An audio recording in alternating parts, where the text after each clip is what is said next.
Chomp indeed. Tennessee favored over Florida for the first time since 2016, which was also the last time they beat them. Prime quarterback matchup between Hendon Hooker and Anthony Richardson, and it would deliver.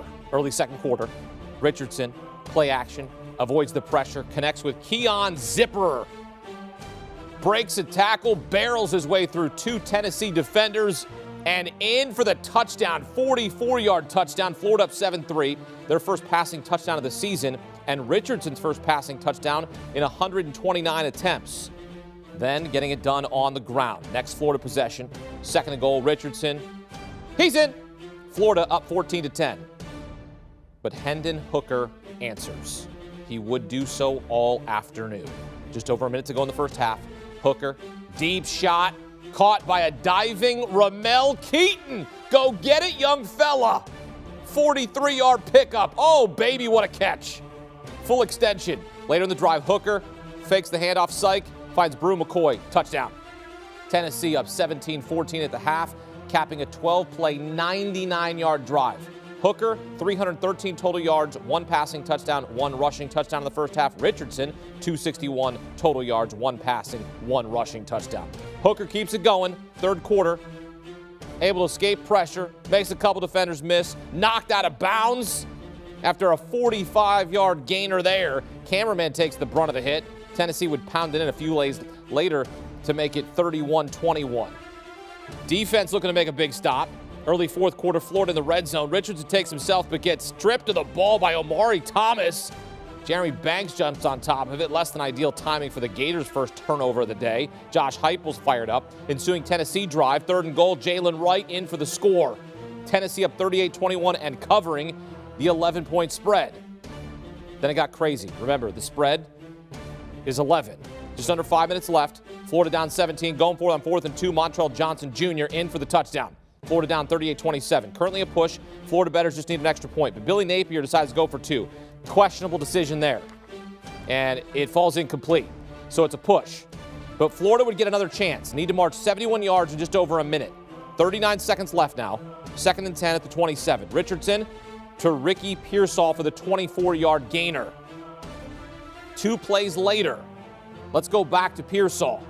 Richardson to Pearsall. Touchdown Florida, 38-33. Florida's covering, and all of a sudden, we've got a game. But they failed the 2-point conversion to make it a 3-point game. So they need an onside kick here. On the attempt, DeJuan Black snags it. Now, you can't advance the football, so we'll move it back a bit. But the Gators have life. They need a touchdown instead of a field goal, though. So that could have been set up had they not gone for 2. Start the drive from their own 47. Get to the Tennessee 39, 6 seconds left. We just got to chuck it up and see what happens. Interception, that's what happens. And Tennessee seals the deal. Time to party in old Rocky Top, Tennessee. Tennessee earning its first win against Florida since 2016 as they win a wild one down the stretch, 38-33, snapping a 5-game losing streak to the Gators. Tennessee starts the season 4-0 for the first time since 2016. Josh Heupel and his kids pumped. Heupel postgame with our Jenny Dell on the big win over the Florida Gators. All right, Coach, one of the greatest rivalries in college football. What does this one mean to both nations? How much fun is this, man? God, I love it. Kids competed. Battled all night long. Fans were awesome. Environment's better than anything I've ever experienced. What a win. At one point, we didn't even know if Hendon Hooker was healthy enough to come in. What can you say about your quarterback's performance tonight? He was electric all night long. Unbelievable job throwing the football. Used his speed opportunistically, man, and just competed, man. And everybody fed off his energy on the offensive side of the ball. Hell of an effort by him tonight. This is an incredible environment right now. But up next, you got LSU, you got Bama. What do you want the college football world to know about this program? It's just the beginning of this journey with these guys. But I absolutely love our football team, man. They compete really hard. They practice great. They love one another. This is college football as good as it gets, man. Rocky Top's back. Let's go. Go celebrate. What a win for Josh Heupel and the Vols. And how about the day that Hendon Hooker had? 22 of 28, 349 passing yards, 112 rushing yards, 3 total touchdowns. He goes for 461 total yards in this game. Most passing yards in a game by a Tennessee quarterback against Florida since Peyton Manning in 1997. Good to be in the same conversation, in the same sentence as Peyton Manning, one of the all-time greats at Tennessee and a Hall of Famer as he went on to have a heck of a career in the NFL. But Hendon Hooker, for now, he's the star in Knoxville as he has himself a day, and Tennessee wins it 38-33.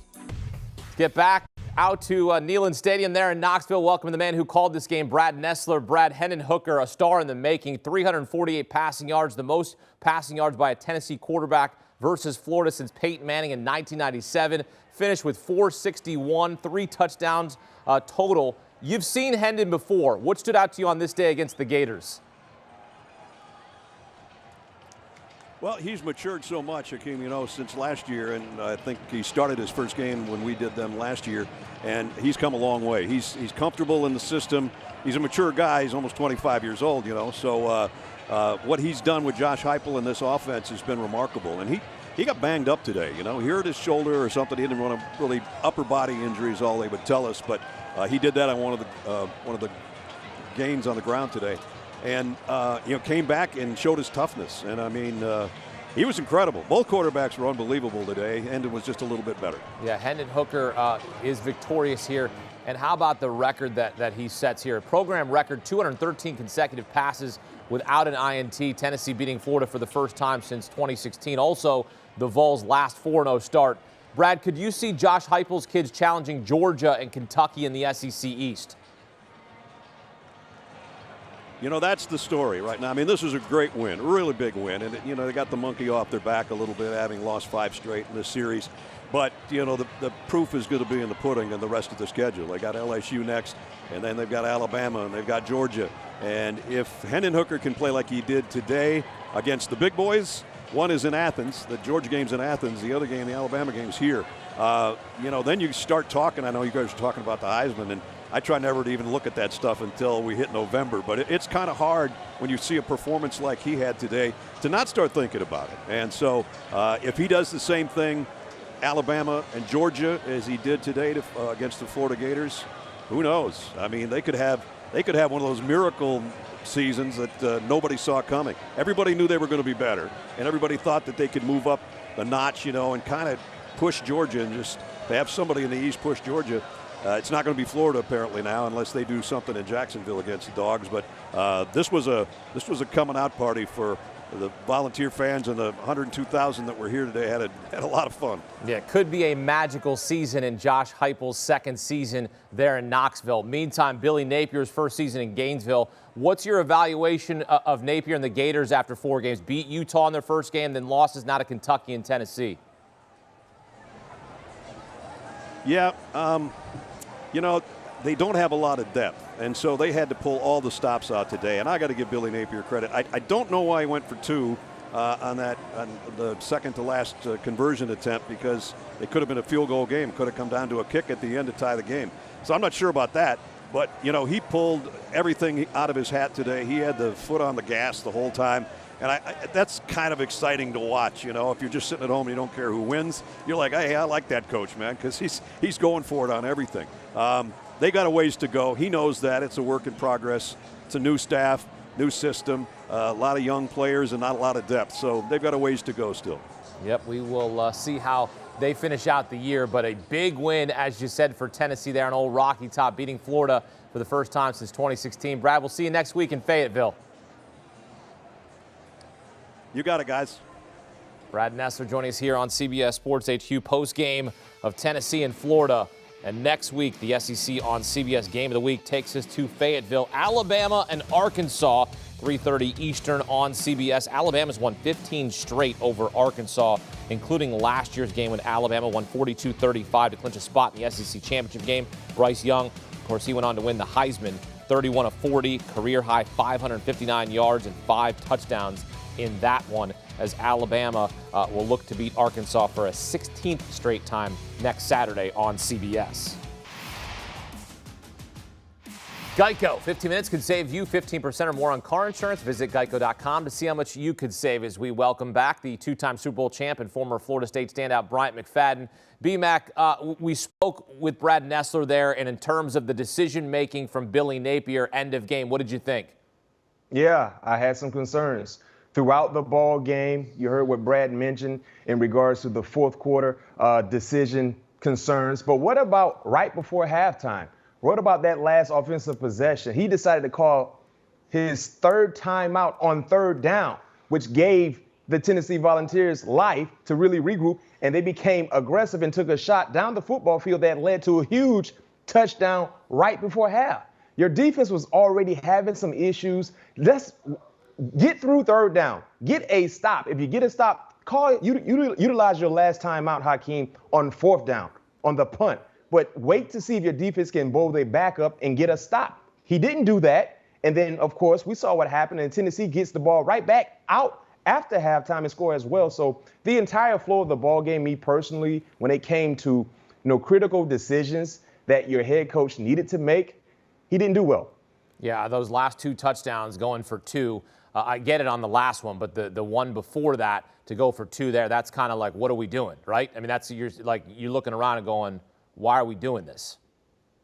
No question. I agree. But they still had opportunities to win the ball game, didn't play well enough. But in those situations when you need to either go right or left, your head coach, he got to make the right decision. And we saw in a few occasions he did not make the right decision, and it came out to really haunt them at the end. Yeah, it did. You're absolutely right, because they could have been in a situation where it was a field goal game, and then they had to, throw up a Hail Mary, and it's intercepted, and it's a ball game. The ball game's over, and the winning streak is over because Florida had won 5 in a row, and now Tennessee earned its first win against the Gators since 2016. When you look at Josh Heupel, right, this is a guy that was a Heisman finalist as a quarterback. He's got Hendon Hooker, who maybe will be in the Heisman conversation as the season goes on. What do you think about Tennessee challenging and competing Georgia and Kentucky in an always tough SEC East? Well, they have a shot because they have a quarterback that will play on Sunday. That's the thing about being able to compete and fight for divisional championships. Your best player, the most important position, has to be a guy that can play on Sunday, and that is Hendon Hooker. He has shown the ability to grow, to develop, to be a very, very efficient, confident, consistent quarterback, and he's a playmaker for them. So in regards to Kentucky and UGA, I mean, if you're going to have a shot, especially against the Georgia Bulldogs, your quarterback better be a guy that can play on Sunday. And who knows what can happen when those teams face off, but I can tell you this much, they're going to score points.